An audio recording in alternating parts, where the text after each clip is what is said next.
ভাঙড়ে চলল গুলি, রক্তদান শিবিরে গেট তৈরিকে কেন্দ্র করে উত্তেজনা। তৃণমূল আইএসএফ এর সমর্থকদের মধ্যে সংঘর্ষের খবর পাওয়া যাচ্ছে। ভাঙড়ে রক্তদান শিবিরে গেট তৈরিকে কেন্দ্র করে তৃণমূল আইএসএফ এর কর্মী সমর্থকদের মধ্যে সংঘর্ষ। ভাঙড়ে চলল গুলি, আর সেই সংঘর্ষে গুলি চলেছে বলে জানা যাচ্ছে। ভাঙড়ে গুলি চলল, রক্তদান শিবিরে গেট তৈরিকে কেন্দ্র করে উত্তেজনা। সেই উত্তেজনার মধ্যেই গুলি চলে বলে জানা যাচ্ছে। তৃণমূল আইএসএফ সমর্থকদের সংঘর্ষে উত্তপ্ত ভাঙড়। ভাঙড়ে আইএসএফ তৃণমূল সমর্থকদের মধ্যে সংঘর্ষ, চলল গুলি। জাহাঙ্গীর হোসেন রয়েছে। জাহাঙ্গীর, ঠিক কি ঘটেছে?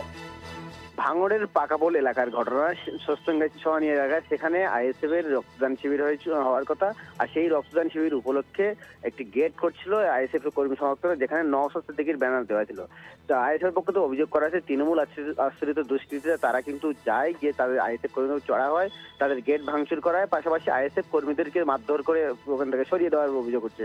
পাল্টা তৃণমূল কংগ্রেসের পক্ষে অভিযোগ করা হচ্ছে আইএসএফ কর্মী সমর্থকরা তারা কিন্তু তৃণমূলের দিকে গুলি চালানোর অভিযোগ, তৃণমূলের দিকে লক্ষ্য করে গুলি চালাই অভিযোগ করছে।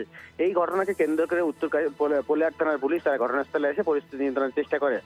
খবর পাওয়ার পর কিন্তু ঘটনাস্থলে এসে পৌঁছায় ক্যানিংপুরের বিধায়ক এবং ভাঙড় বিধানসভা তৃণমূল কংগ্রেস আব্দুল শওকত মোল্লা। তিনি কিন্তু সরাসরি যেটা দাবি করলেন যে সেখানে যে গেটটি যেখানে করছে সেই জমি মালিক কিন্তু গেটের পারমিশন দেয়নি, তার সত্ত্বেও জোর করে ওখানে গেট করছিল আইএসএফ কর্মী সমর্থকরা, সেখানেই বর্ষা সৃষ্টি হয়। বা কিন্তু এই ঘটনাকে কেন্দ্র করে উত্তেজনা তৈরি হয়েছে ভাঙড়ের পাকাপোল এলাকা। জাহাঙ্গীর, কে বা কারা গুলি চালালো, তাকে কাউকে কি গ্রেপ্তার করা হয়েছে এই ঘটনায়? ঘটনাস্থলে পলিহাট থানার পুলিশ তারা কিন্তু ইতিমধ্যে সেই জায়গাটা কিন্তু পিকেট করে আছে, এবং যেটা জানা যাচ্ছে আইএসএফ এর পক্ষ থেকে অভিযোগ করা হচ্ছে যে তৃণমূল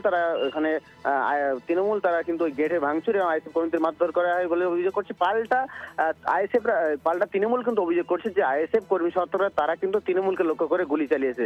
একে অপরের প্রতি কিন্তু অভিযোগ তুলছে, গুলি চালানোর বা মারধর করার অভিযোগ তুলছে। এই গোটা ঘটনা নিয়ে ইতিমধ্যে তদন্ত শুরু করেছে পলিহাট থানার পুলিশ। ধন্যবাদ জাহাঙ্গীর। কথা বলছিলাম প্রতিনিধি জাহাঙ্গীর হোসেনের সঙ্গে।